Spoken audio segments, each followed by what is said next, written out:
Well, I'm the type of guy who never settles down. Pretty girls are, you know that I'm around. Kiss them and I love them, 'cause to me they're all the same. I hug them and I squeeze them, they don't even know my name. I'm the wanderer, yeah, I'm the wanderer. I roam around and round and round and round. Hello and welcome to Choice Conversations. I'm your host, Chris Stefanik. Today I'm continuing to release again the episodes of Reboot Your Kids that I recorded with Kevin Geary last year. So in this episode, we interview Miro from the Raising Miro on the Road of Life blog. So he is a teenager who was being raised in a pretty unique situation where he's being unschooled or world schooled, if you prefer. He and his mother, Lainie, they use the world as his classroom. So it's a really, really neat take. It's really neat to see just how great the world can be when you release the chains of culture, when you release yourself from the expectations from the mainstream and the like, and really implement freedom in your life. And I'd be hard pressed to find a better example of people who have implemented freedom in their life than Miro and Lainie. So at any rate, check it out, and if you like the show, as always, share it in social media, post it on Facebook, tweet it out. I would really appreciate that. Alright, here you go. Hi, this is Chris Stefanik. I've got with me Kevin Geary. Kevin, how you doing? Doing well. And then I also have with me Miro from the Raising Miro on the Road of Life podcast and blog. Miro, how's it going? It's going great. Cool, good. Well, it's been a while since we've talked. I think it's maybe about a year's passed or something like that since I had you and your mother on, Lainie, on Choice Conversations. But we're glad to have you back. Thank you. I'm glad to be here.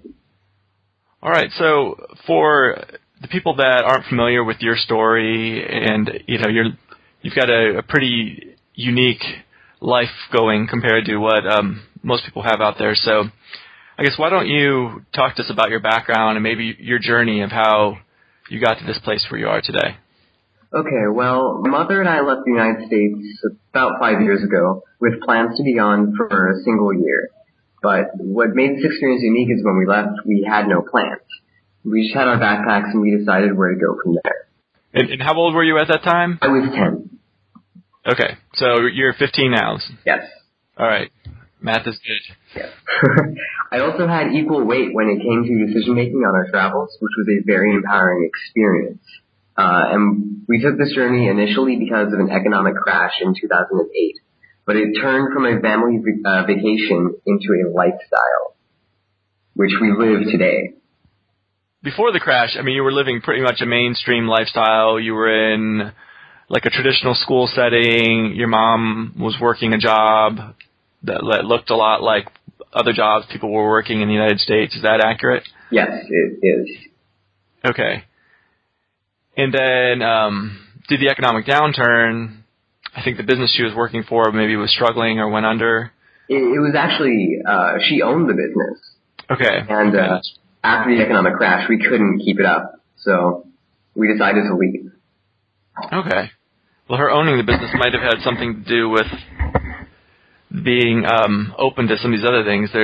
Entrepreneurs are a little more capable, it seems like, or at least they have the confidence in themselves to step out and do some things outside of the mainstream. So, I guess maybe take us through what your life looks like now. Well, now we live a very unconventional life. We live by our own rules, and we do what makes us happy, and that's basically our life. You're just traveling around, basically? Or, how long, I'm wondering, how long are you in each area? Really as long as we want to be. We have no plans, like I said. So we're open to travel to many places, and it all comes down to if we like it or not. And where are you currently at? We are currently in Ecuador. Okay. And how long have you been there? Let's see, about a month now, but we've been here before. So when you back when the economic downturn happened and you were 10 and your mom was like, "All right, Miro, let's travel the world." What was your initial thought? I was completely on board. It was a very tough decision to make, but I was happy to make it. And I don't know if you can answer this or not, but as far as, I mean, if an economic downturn happens and you're losing a business and you're thinking about, all right, well, let's travel the world, you know, what was your mom thinking in terms of how are we going to fund this world trip? Well, we actually sold all of our belongings before we left the United States. We gave up our apartment. We sold all of our furniture, most of our belongings, and we left with a backpack. So that money that we got from that fueled us for quite a while until we figured out what we were going to do on the road. And what does she do now? Well, now we run Raising Miro, the website, and that helps keep us going. We also run Project World School, which is a side project. It's retreats bringing teens to countries of other cultures to get some true immersion. And so you're basically just those two projects, you guys are good to go. Yep. It is good to remember that down here the money goes a lot farther. So that's a good point. Yeah. We live very hand to mouth. Gotcha. Interesting. So throughout this, I mean, at the time, you were in more of a traditional school setting. You might have pulled out or you start traveling. And I'm guessing, like, you know, a lot of our listeners who are maybe not as familiar with, like, the unschooling movement and things of that nature are wondering, okay, well, what about your education? I mean, what does education mean to you? And are you getting an education? Yes, I am getting an education through the world. I'm learning just by experiencing what this great world has to offer. The knowledge is all around, and you just really have to know how to soak it all in. You live to learn and learn to live is my philosophy. Right. And so I guess I'm sure you get these questions talking to people because this sounds like you're coming from another planet to a lot of people who say that. What do you mean you live to learn to live, and you're not in school? You know, how are you learning things like math and science? And I mean, can you even read? You know what I mean? So I mean, I guess what are those conversations like for you? So well, for me, I always say I did go to school up until I was 10, so I did learn how to read, how to do basic math in there. But math and science, these are topics that are all around us in everyday life. You have to be blind not to learn from it. You know, you mentioned you were in regular school up until the age of 10. Do you feel confident that even perhaps if you had lived this lifestyle your entire life, you would still be at the same point you're at, or do you feel like you would be even further ahead of where you're at now? Do you feel like the mainstream school that you were in held you back at all, or gave you legitimate skills, or, you know, where do you kind of place that in terms of your lifestyle? A little bit of both. I feel like it helped me out, but in the same time, when I was in school, I was held so far behind because I was incredibly bored during all of the classes. I had nothing to do. I was way ahead of the class. And because of how the school system is set up, it didn't let me go any further. I was stuck at the same rate as the other students, which was pretty annoying, I would say. But I feel like, yes, I am very confident of this education style.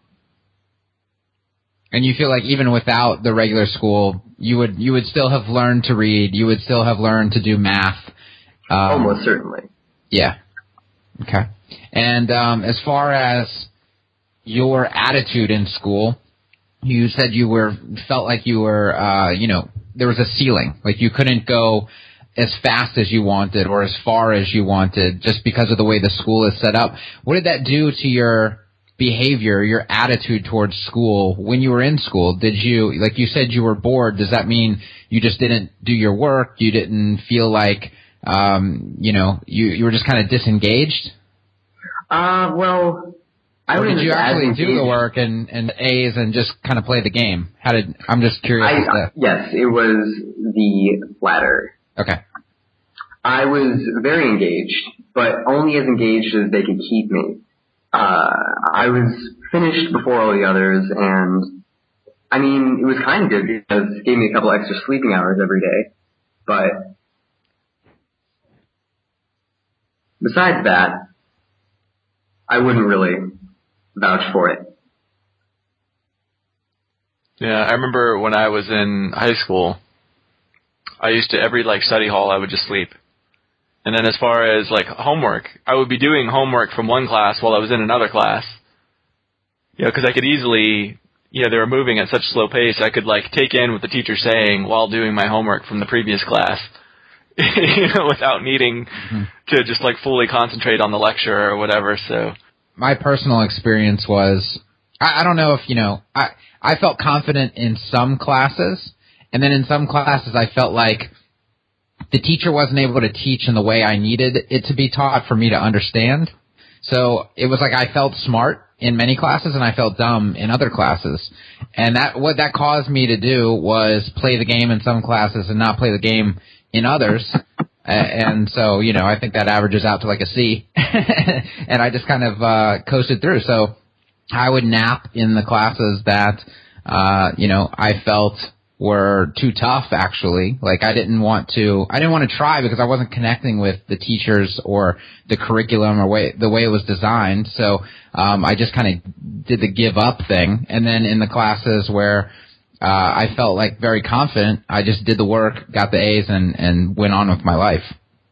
So I guess when you hear us talking about our experience and, more of a mainstream lifestyle, and I'm sure you talk to other people, you see it portrayed in the media and TV shows and the like. I mean, I guess what are your thoughts now that you're living this lifestyle and living for 5 years when you look at how most other people, what they had to go through? Well, we're living a completely different lifestyle. Our lifestyle isn't dictated by crippling capitalism that we were once slaves in. We live how we want, free from economic pressure and societal expectations. And I'm not saying we don't work. We do, but in our terms, we live hand to mouth is what I'm trying to say. And we live a very basic but rewarding life. So basically, the way you found, I mean, some people would term this financial freedom with what you're describing, and it's basically not needing to work, not needing to do things you don't want to do just for money is what basically how I would term financial freedom. Exactly. There's a couple ways you've gotten there. One big way you've gotten there is by cutting expenses. Right. You don't have this apartment in LA now.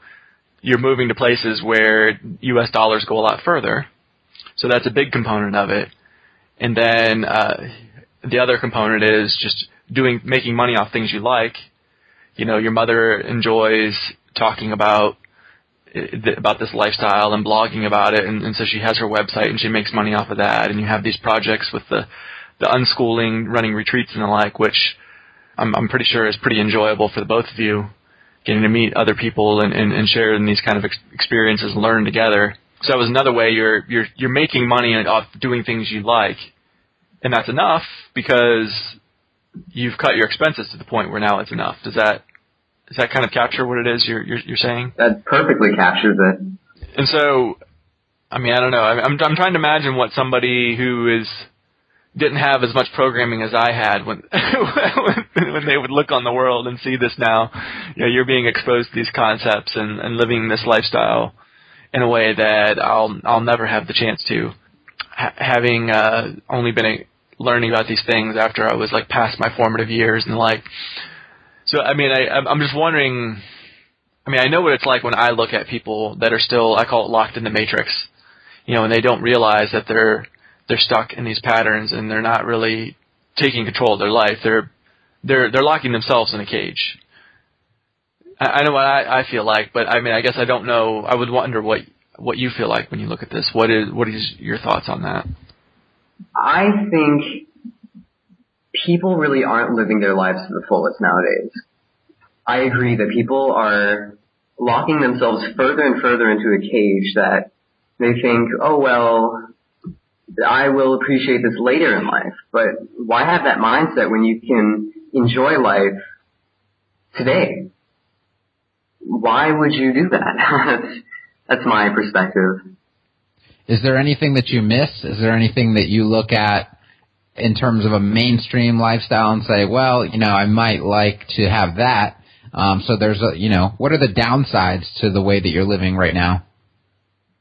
Well, I would say the downsides to the way I am living right now is we're never really able to establish such great deep roots in places that we're staying because of our nomadic lifestyle.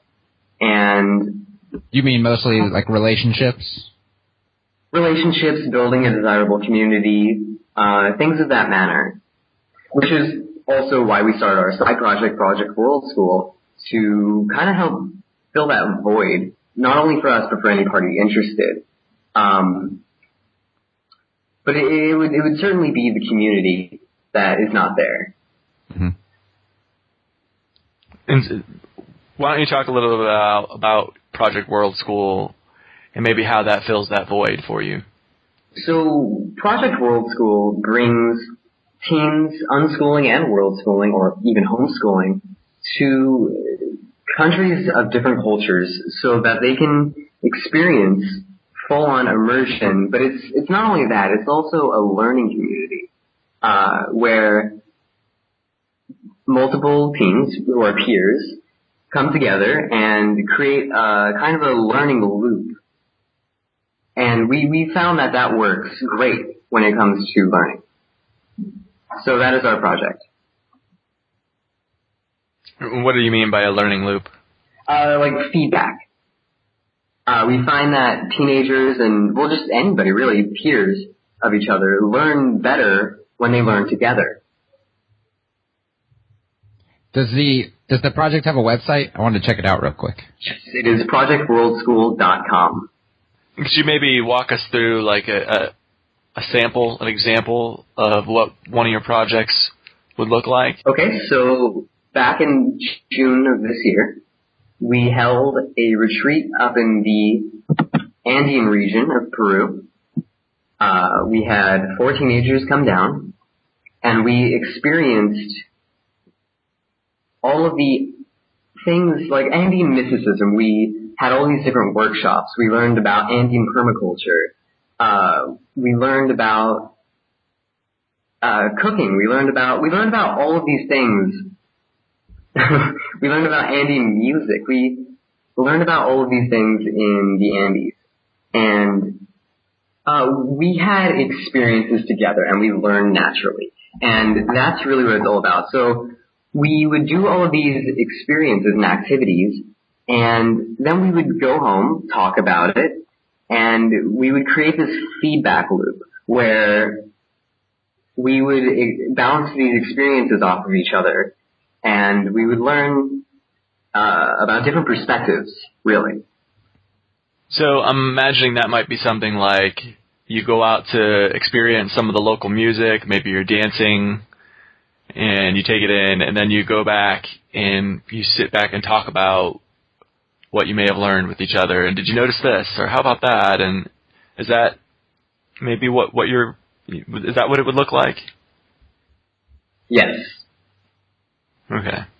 And you're basically, I'm looking at the site right now, so people fly in, they pay for their own plane tickets, and then there is a cost for the actual, what are you calling them, retreats.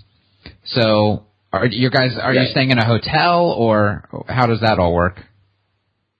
Yes, we're staying in a hotel. We provide everything. The fee that you pay is all inclusive. We cover food, transportation. Well, not international flights, but national flights we cover all the attractions.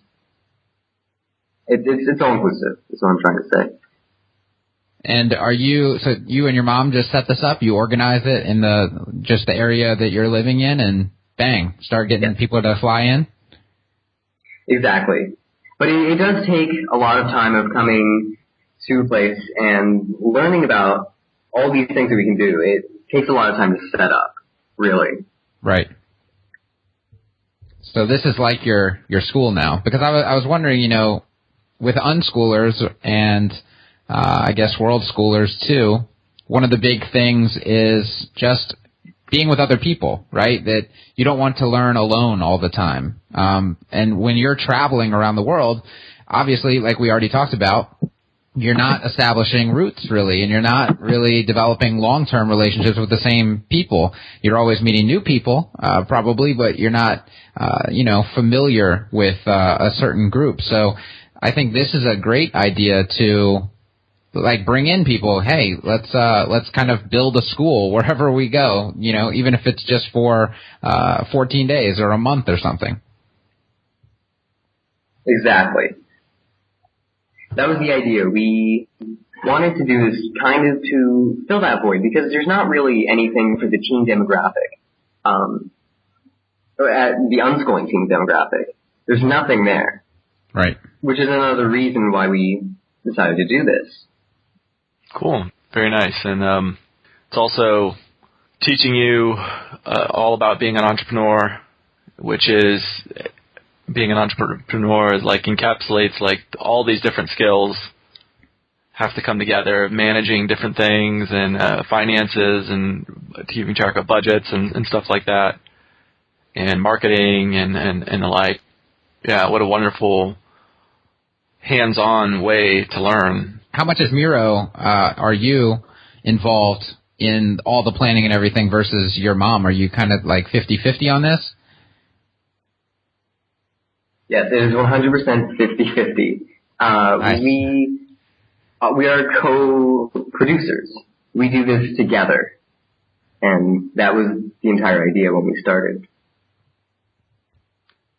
Yeah, I guess that brings me back. I wanted to step back and say, maybe you could talk about the relationship between you and your mom. I mean, as you know, at least in the Western world, at least in the United States, there's this paradigm of parenting where parents are, I would say the majority of them are authoritarian, which is they're ordering around their kids and coming up with punishments and rewards and things like that to try to persuade them to do what they want them to do. And then there's this other segment of parents that are they don't want to be authoritarian, so they just let their kids do what they want. And even when they're not, it's called permissive parenting. So it's well, I'm pretty annoyed that this person I'm living with, my child, my offspring, is having this behavior, but I don't want to be an authoritarian parent and punish them to get them to behave. So I'm just going to suck it up, and then my needs don't get met basically at that point. Right. And both of these I find to be destructive. Now, yeah, they're two extremes. Right. Could you tell us maybe what the relationship is like between you and your mother, and I kind of contrast it to those styles, the authoritarian parenting style and the permissive style that is what you would see, in the mainstream? Okay, well, my mother and I, we treat each other as equal human beings. We have a rule, just to be nice people, and we respect each other, and that's really what it comes down to. The respect is equal. She's not authoritarian, and I'm not a terrible child, is what I like to believe. And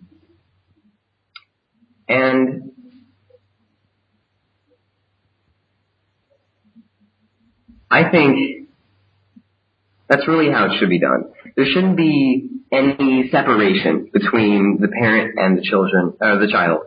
I think they should treat each other as equals. That's really what it comes down to. And has she always had that perspective since you were born, or did she pick this up along the way? No, this is what I have been raised with. Okay. Okay, so when you have a disagreement with your mother, how do you resolve that? What does that look like? Well, first off, we talk it out. Maybe come up with a compromise if needed, but we really try to keep the other person happy because this is our family. We are two people, and if one of us is happy and the other is not happy, then, that's obviously a problem. So we try to keep things as leveled as possible, whether that be compromise or so on and so forth. One thing I was going to ask you in that paradigm is, how do you decide when to move on to a new location? I can imagine where one of you may really like a location and the other really doesn't, maybe. And how does that work itself out? That's pretty funny. That's actually the exact situation we're in now. We are just coming from Cusco, Peru, which is a colonial, very old colonial town up in the Andes of Peru. And I loved it there. But it was really way too cold for my mother. So after being there for 2 years, which was a long time, we decided to go somewhere that would make my mom happy. So here we are in Ecuador at the beach. And she loves it here. I'm not honestly a fan of the beach, but if it makes her happy, I'm willing to do it. Why don't you like the beach so much? For a number of reasons. Normally the heat is too much for me. I prefer cold weather. And what's been your favorite location so far that you've been to? It's either been Cusco, Peru, or maybe Antigua, Guatemala. What was that like? They're actually both really similar. It's pretty funny. They're both old, ancient colonial towns with big cobblestone roads and tons of history. So for someone like me who's never been out of the country, where would you recommend that I go? What country would you recommend that I go to if I was going to just go for learning about something like culture? Not going for a vacation, but going to, learn about the world. I would say Guatemala is a very good start for a new traveler. There's just so much culture there. In terms of ancient culture, modern culture, and recent history there. It's really interesting. It's all really interesting, and it's very friendly. All the locals are incredibly friendly towards tourists. So certainly Guatemala. It's a very easy opener. Do you guys have on your website, I imagine you pick up a bunch of tips for finding places to stay for cheap, or finding local food for, low cost. You guys say, you're on a pretty tight budget. So, if I was going to leave I don't even know where to start. I don't even know, where to find a place to stay other than just finding whatever mainstream hotel is in the area. What do you guys do as far as living arrangements? Well, we show up to a place with our backpacks. We walk around, find a place to stay, and stay there. That's our plan. Wow. Okay. So you kind of have to have a lot of, trust in yourself, but a lot of flexibility as well. So, I don't know. So I come from, and the mainstream, I think, is like this, where there's just a lot of control involved. Even if someone's going to go on a vacation, every step is planned out typically before people leave. And it sounds like you're quite the opposite, where you're just well, my backpack's full, let's move, let's go. Yep. Taking the control out of travel is actually really my favorite part about traveling. It really keeps you in the moment. It really does. Well, I have a new mission. I have a new plan to try. I think that's an exciting way to look at travel, definitely. I was curious, since you started this lifestyle and being a nomad, and what kind of changes in your perspective on culture have occurred? You know, that you've got this total immersion and you're going from one to the next. Do you look at culture differently now than what you did 5 years ago? Oh, most certainly. I think it's great. It's really a fantastic mind opener to know that humans all across the world, the same biological family, are practicing different traditions. It really gets your mind going. Like, our ability to make such special and meaningful customs is amazing. And I think those traditions are really what make us human. And so, I mean, I'm imagining that the more you get exposed to other cultures, especially at an earlier age, the more it helps to give you a broader worldview. The less you would see of like things like patriotism and nationalism and bigotry and things like that. I guess what are your thoughts on things of that nature? I mean, I know I'm trying to, like with my daughter, expose her to as many different cultures as possible. Whenever she asks, my daughter is just turned 9, but she will, as all kids do, ask, well, why do we do this? Why do we do that? Why do we do that? And if there's like a good scientific explanation, I'll give that. We wash our hands before we eat dinner because there's, germs, and you don't want to, it's healthier to keep the spread of germs and blah, blah, blah. But so much of what we do is just culture. And I try to explain it to her in a way not so that she understands that this really isn't right or wrong. It was just, we do it this way because we've always done it this way. And you could certainly do it another way. And in other cultures, they certainly do. Like, she asked me this question: why is it, Dad, that you can go out with your shirt off, but I can't? And I say to her, I'm like, well, it's just our culture. It's not wrong for you to go out with your shirt off. There are cultures in the world where women don't wear shirts and nobody thinks anything of it.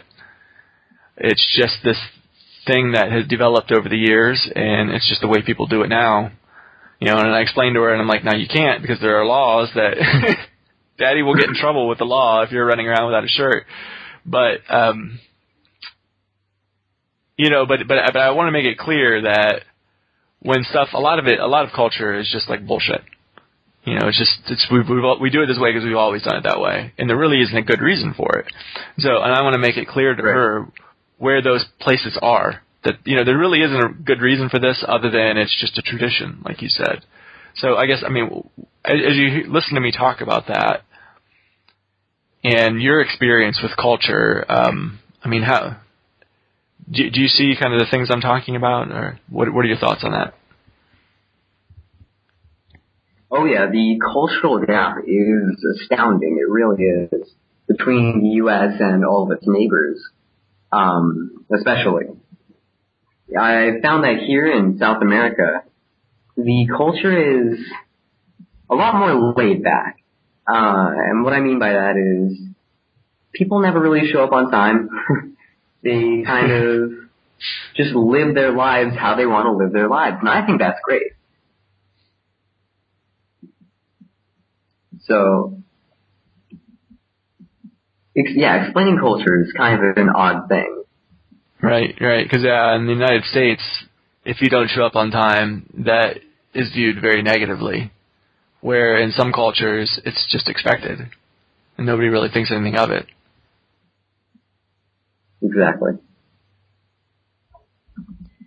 So in terms of politics, they talk about the freedom index of different countries, and based on, I guess, government intervention in these countries, how free is one country versus another? As you travel around, what do you experience as far as, a personal freedom index? Like, do you feel the weight of government in the different areas that you're in, or does it feel like you're pretty much able to do whatever you want to do and the government never really enters your mind?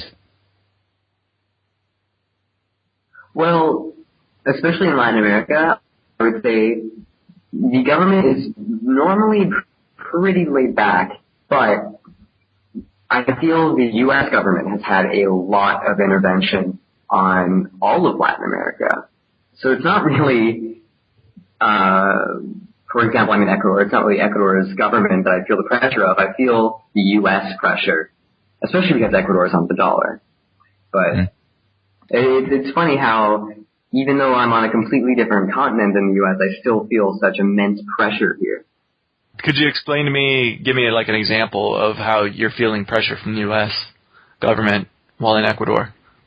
Well, the U.S. government is pretty much pushing Ecuador with the dollar. Basically, everything here is pretty priced up in comparison to other countries just because it's on the dollar, and it makes the price of living higher. But people still don't get paid as much as they should. So there's a little bit of poverty here just because of that. And so Ecuador does not have its own currency? It uses U.S. dollars? No, they use the dollar. Yep. I did not know that. I guess when we're talking about that, the freedoms and the like, I mean, what is your thoughts on freedom and liberty as you look at the world around you? Well, our lifestyle is the embodiment of those two things. And, I mean, on the flip side, those two things are my favorite part about life. Freedom is the most sought-after thing in this world, whether it be freedom of economy or freedom of society, which makes me feel incredibly honored to be living a true liberty-filled life. I think we as humans forget that freedom is one of a person's basic needs. And we've completely mixed it from so many people without even knowing it, especially kids, who are the most affected demographic. So I guess what you're saying is because children are in a position where they have the least power of anyone in society, that's where the people are really feeling the loss of freedom the worst. That's where the worst damage is done, is to children when they're... Is that what you're trying to say? Certainly, whether it be through parenting or an oppressive school system. I feel like the system maybe it could be optimized a little bit better, is what I'm saying. Mm-hmm. When people see that there's a problem, like we don't have enough freedom, this, that, and the other, I mean, I guess what solutions do you see? There is obviously there's just not worrying about systems and governments and school systems and living life on your own terms, as you and your mother have. Is that basically what your recommendation is to people, or are you one to promote like activism, or I guess what solutions do you see to increase freedom for people in the world?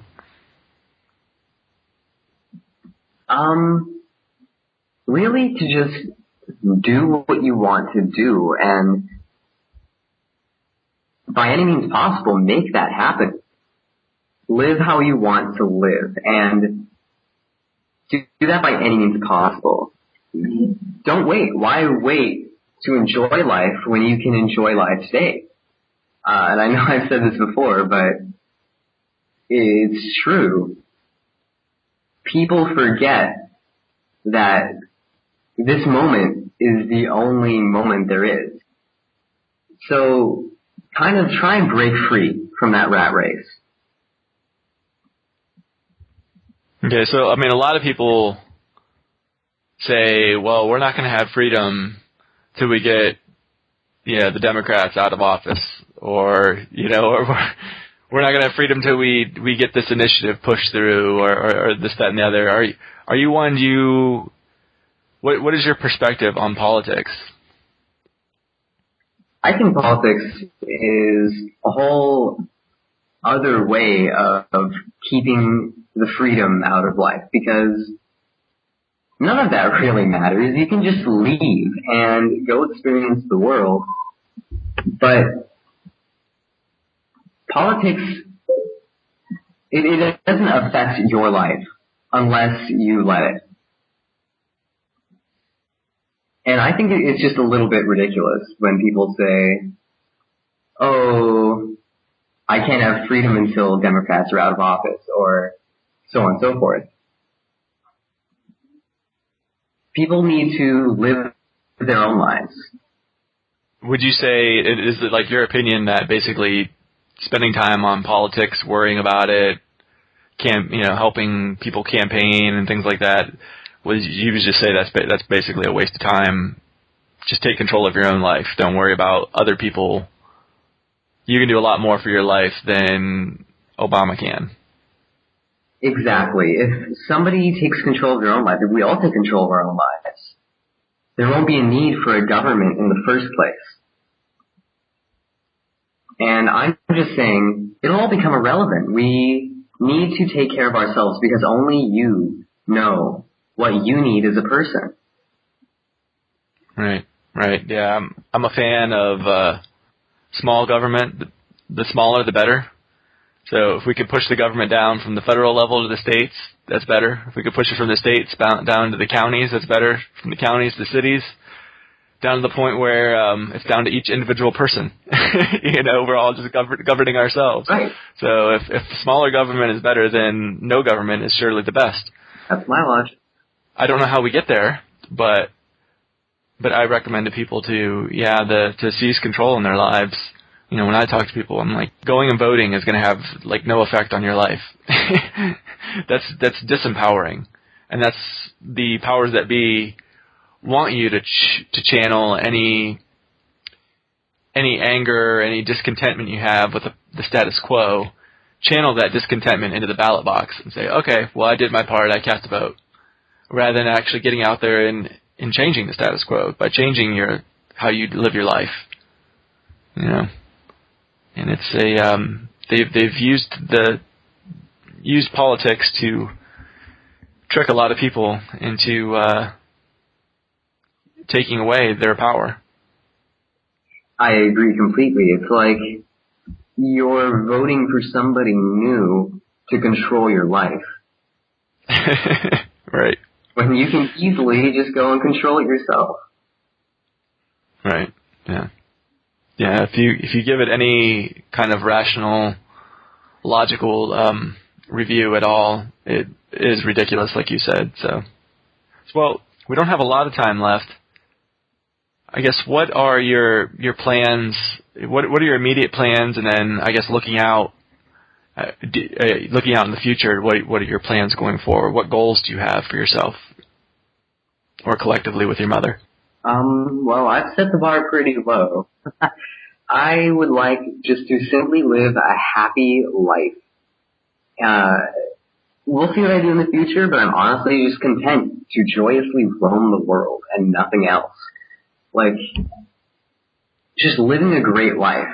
And that's my plan for the future. If Atlas was finally able to put down the Earth, do you think he would stick around for his next ship, is what I'm trying to say. Just go and live your life. You're planning on perpetual travel. Yep. And as long as you're happy and having fun, great. If you're not, you'll move somewhere else where you are having fun. I mean, does that sound right? Exactly. Gotta find it for yourself. For more recent plans, my mother and I are working on the World School Retreats, like I said. But that's really it. Just be happy. Yeah. Do you have a retreat on the schedule? Yes, we do, for April of next year. Where is that going to be? Here in Ecuador on the beach. It'll be here in Ecuador on the beach. It'll be a surf-based marine biology conservation type deal. Nice. Nice. And after that, we will have 2 more in 2015. both in Peru, one in the Andes, and the other in the Amazonian jungle. So keep in touch. Oh, wow. That sounds pretty amazing. Thank you. Well, before we let you go, I guess, Kevin, did you have more questions for Miro? No, I don't. Great.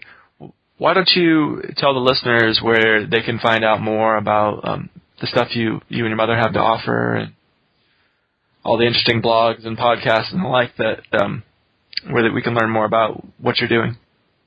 Okay, well, our personal website is raisingmiro.com, where you can find out more about us, travels, and we have done a few podcasts and such. And the website for the teen retreats is projectworldschool.com. And those are the links. Great, and we'll go ahead and put those in the show notes to make sure everybody can quickly get to them. Awesome. Well, I really appreciate your time. This has been a pleasure to talk to you, and it's refreshing to hear somebody that's not only understands these concepts that me and Kevin talk about in the different shows, but is actually living a life and implementing them fully.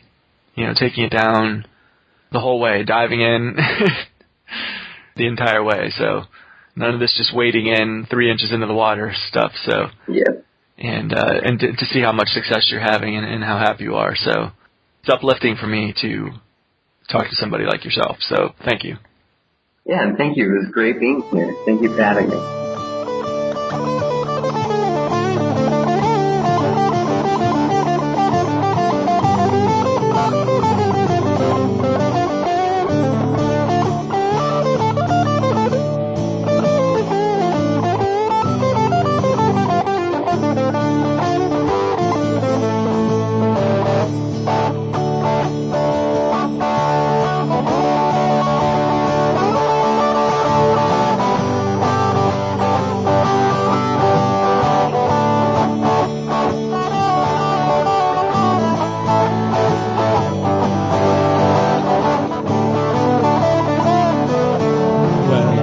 From town to town, live life without a care. I'm as happy as a clown, with my 2 fists of iron, but I'm going nowhere.